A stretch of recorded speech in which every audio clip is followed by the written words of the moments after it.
Atos dos Apóstolos. Capítulo 22. Tessalônica. Deixando Filipos, Paulo e Silas viajaram para Tessalônica. A eles foi dado o privilégio de se dirigirem a grandes congregações na sinagoga judaica. Sua aparência deixava à mostra o vergonhoso tratamento que haviam recebido recentemente, e era necessário dar uma explicação do que acontecera. Isso fizeram eles sem se exaltar, mas exaltando aquele que operara seu livramento. Ao pregar aos Tessalonicenses, Paulo recorreu às profecias do Antigo Testamento concernentes ao Messias. Cristo, em seu ministério, tornara claras aos seus discípulos estas profecias. Começando por Moisés e por todos os profetas, explicava-lhes o que dele se achava em todas as Escrituras. Lucas, capítulo 24, verso 27. Pedro, ao pregar a Cristo, tinha apresentado provas do Antigo Testamento. Estevão procedeu de modo idêntico. Também Paulo, em seu ministério, recorreu às passagens que prediziam o nascimento, sofrimento, morte, ressurreição e ascensão de Cristo. Pelo inspirado testemunho de Moisés e dos profetas, provou cabalmente que Jesus de Nazaré era o Messias, e demonstrou que, desde os dias de Adão, foi a voz de Cristo que falara por intermédio dos patriarcas e profetas. Profecias claras e específicas haviam sido feitas relativamente ao aparecimento do prometido. A Adão fora dada a certeza da vinda do Redentor. A sentença proferida contra Satanás: "Eu porei inimizade entre ti e a mulher, entre a tua semente e a sua semente. Essa te ferirá a cabeça, e tu lhe ferirás o calcanhar", foi para nossos primeiros pais uma promessa da redenção que seria efetuada por meio de Cristo.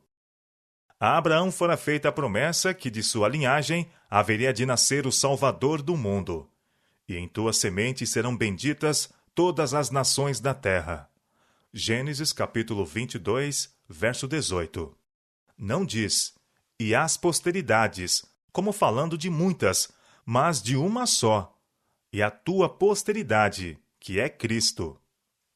Próximo ao fim de sua obra como líder e mestre de Israel, Moisés claramente profetizou do Messias por vir. "O Senhor teu Deus", declarou ele às hostes congregadas de Israel, "te despertará um profeta do meio de ti, de teus irmãos, como eu. A ele ouvireis." E Moisés assegurou aos israelitas que Deus mesmo lhe havia revelado isto no Monte Horebe, dizendo: "Eis lhe suscitarei um profeta do meio de seus irmãos, como tu, e porei as minhas palavras na sua boca, e ele lhes falará tudo o que eu lhe ordenar." Deuteronômio capítulo 18, versos 15 e 18. O Messias devia provir de linhagem real, pois na profecia feita por Jacó, o Senhor disse: "O cetro não se arredará de Judá, nem o legislador entre seus pés, até que venha Siló, e a ele se congregarão os povos." Gênesis capítulo 49, verso 10. Isaías profetizou: "Porque brotará um rebento do tronco de Jessé, e das suas raízes um renovo frutificará." Isaías capítulo 11, verso 1. "Inclinai os vossos ouvidos e vinde a mim, e ouve, e a vossa alma viverá, porque convosco farei um concerto perpétuo, dando-vos as firmes beneficências de Davi. Eis que eu o dei como testemunha aos povos, como príncipe e governador dos povos. Eis que chamarás a uma nação que não conheces, e uma nação que nunca te conheceu correrá para ti, por amor do Senhor teu Deus e do Santo de Israel, porque ele te glorificou." Isaías capítulo 55, versos 3 a 5. Jeremias também testificou da vinda do Redentor como um príncipe da casa de Davi. "Eis que vem dias, diz o Senhor, em que levantarei a Davi um renovo justo. E sendo rei, reinará e prosperará, e praticará o juízo e a justiça na terra. Nos seus dias, Judá será salvo, e Israel habitará seguro. E este será o seu nome, o nome que o nomearão: o Senhor, justiça nossa." Jeremias capítulo 23, versos 5 e 6.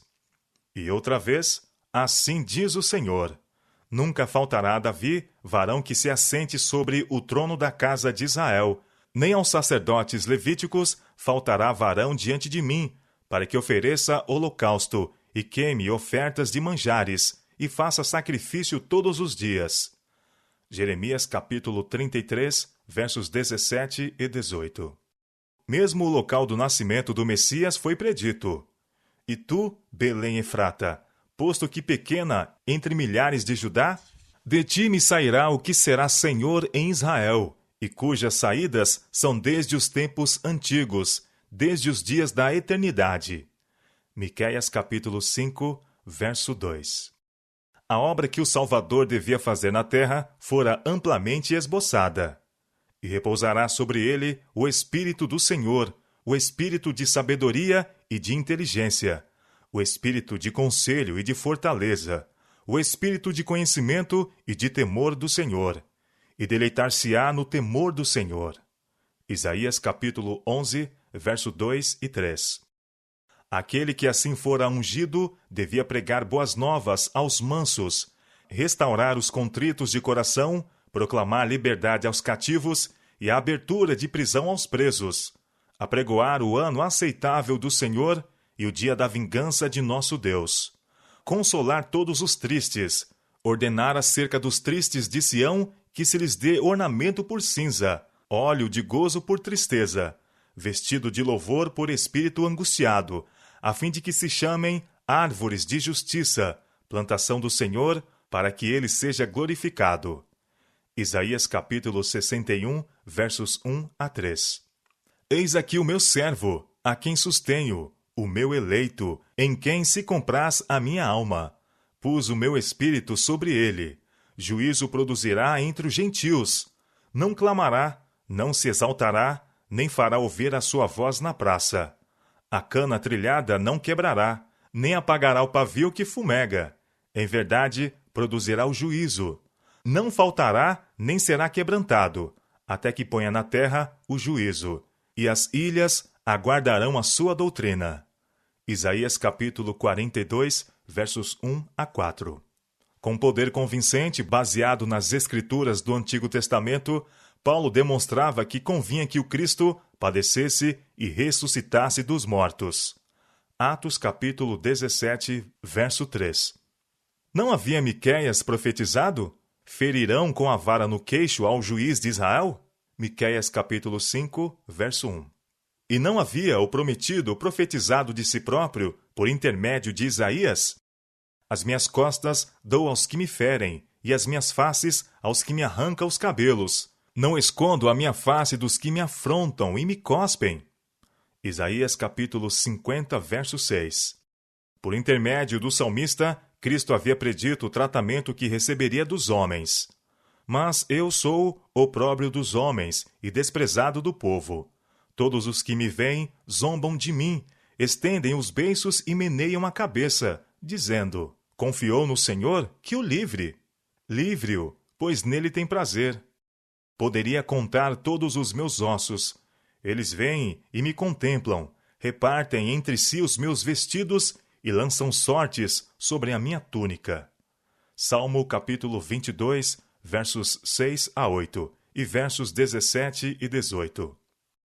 Tenho me tornado como um estranho para com meus irmãos e um desconhecido para com os filhos de minha mãe, pois o zelo da tua casa me devorou e as afrontas dos que te afrontam caíram sobre mim. Afrontas que me quebrantaram o coração, e estou fraquíssimo. Esperei por alguém que tivesse compaixão, mas não houve nenhum, e por consoladores, mas não os achei. Salmo 69, versos 8, 9 e 20. Quão inconfundivelmente claras foram as profecias de Isaías referentes aos sofrimentos e morte de Cristo. Quem deu crédito à nossa pregação? Interroga o profeta. E a quem se manifestou o braço do Senhor? Porque foi subindo como um renovo perante ele, e como raiz de uma terra seca. Não tinha parecer nem formosura, e olhando nós para ele, nenhuma beleza víamos para que o desejássemos.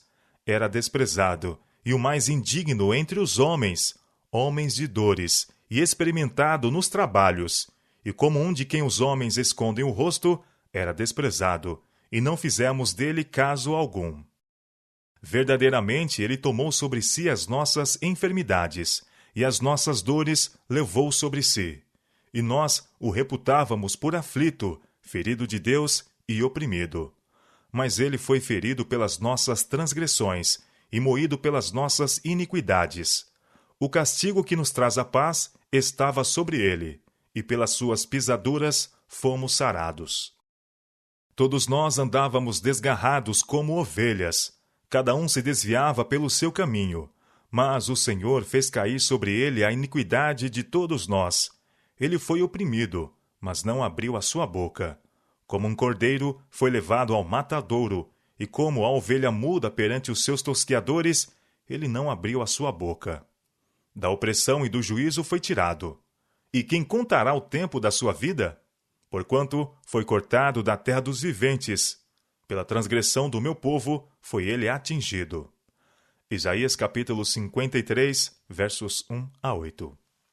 Até mesmo a maneira de sua morte foi prefigurada. Como a serpente de bronze foi levantada no deserto, assim devia ser levantado o Redentor por vir, para que todo aquele que nele crê não pereça, mas tenha vida eterna. João capítulo 3, verso 16. E se alguém lhe disser, que feridas são estas nas tuas mãos? Dirá ele, são as feridas com que fui ferido em casa dos meus amigos. Zacarias capítulo 13, verso 6. E puseram a sua sepultura com os ímpios, e com o rico na sua morte, porquanto nunca fez injustiça, nem houve engano na sua boca. Todavia, ao Senhor agradou moê-lo, fazendo-o enfermar. Isaías capítulo 53, versos 9 e 10.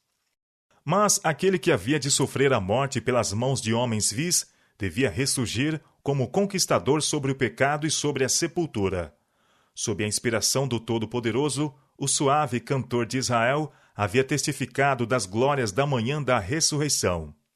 Também a minha carne, proclamou o jubiloso, repousará segura, pois não deixarás a minha alma no inferno, nem permitirás que o teu santo veja a corrupção. Salmo 16, versos 9 e 10.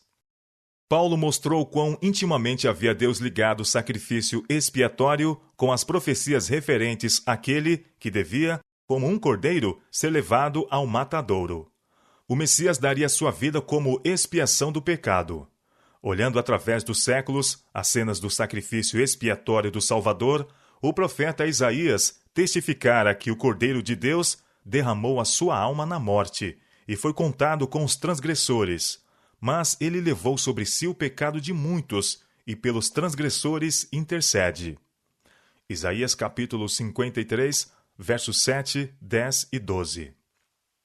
O Salvador profetizado viria, não como um rei temporal, para livrar a nação judaica de opressores terrestres, mas como um homem entre homens, para viver uma vida de pobreza e humildade, e ser afinal desprezado, rejeitado e morto. O Salvador, predito nas Escrituras do Antigo Testamento, se ofereceria como um sacrifício em favor da raça caída, cumprindo assim cada requisito da lei quebrantada. Nele, os tipos sacrificais encontrariam seu antítipo, e sua morte na cruz emprestaria significado à inteira dispensação judaica. Paulo falou aos judeus tessalonicenses a respeito de seu zelo anterior pela lei cerimonial, e de sua maravilhosa experiência às portas de Damasco.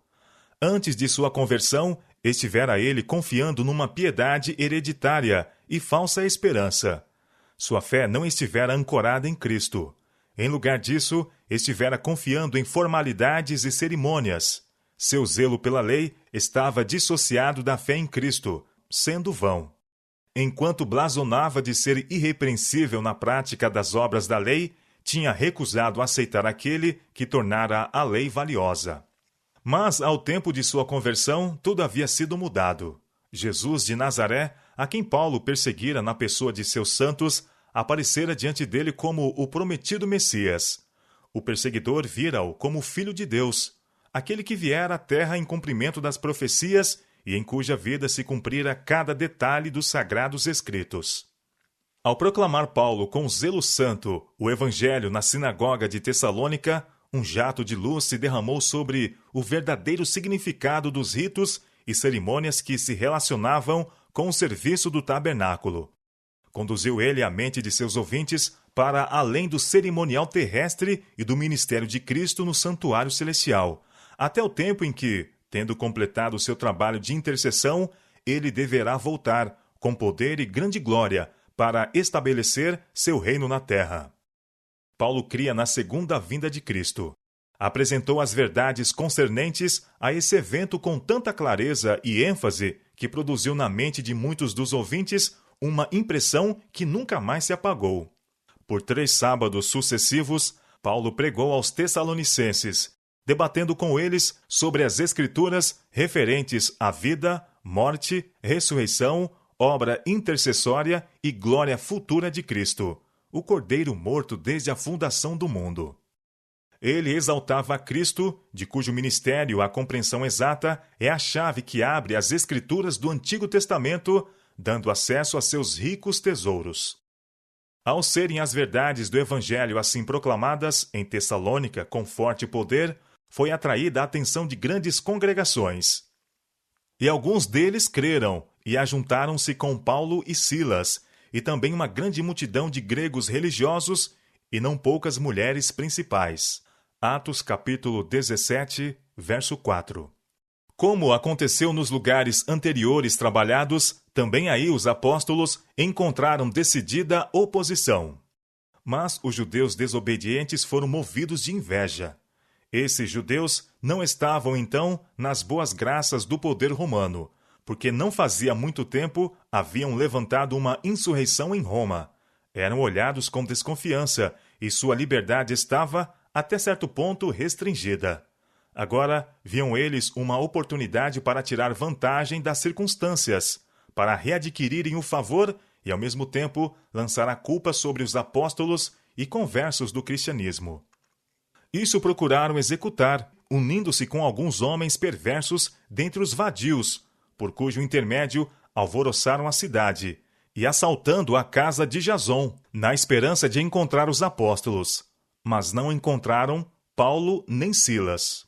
Porém, não os achando, a turba desatinada pelo desapontamento trouxe Jason e alguns irmãos à presença dos magistrados da cidade, clamando: "Estes que têm alvoroçado o mundo chegaram também aqui, os quais Jason recolheu. Todos estes procedem contra os decretos de César, dizendo que há outro rei, Jesus." Atos capítulo 17, versos 5 a 7. Como Paulo e Silas não fossem encontrados, os magistrados prenderam os acusados crentes para manter a paz. Temendo mais violência, logo os irmãos enviaram de noite Paulo e Silas a Bereia. Atos capítulo 17, verso 10. Os que hoje ensinam verdades impopulares não se devem desanimar se por vezes encontram, mesmo por parte dos que se dizem cristãos, recepção não mais favorável que a dispensada a Paulo e seus companheiros, por aqueles por quem trabalham. Os mensageiros da cruz devem armar-se de vigilância e oração, avançando com fé e ânimo, trabalhando sempre no nome de Jesus. Devem exaltar a Cristo como mediador do homem no santuário celestial, como aquele em quem se centralizam todos os sacrifícios da dispensação do Antigo Testamento, e por cujo sacrifício expiatório os transgressores da lei de Deus podem encontrar paz e perdão.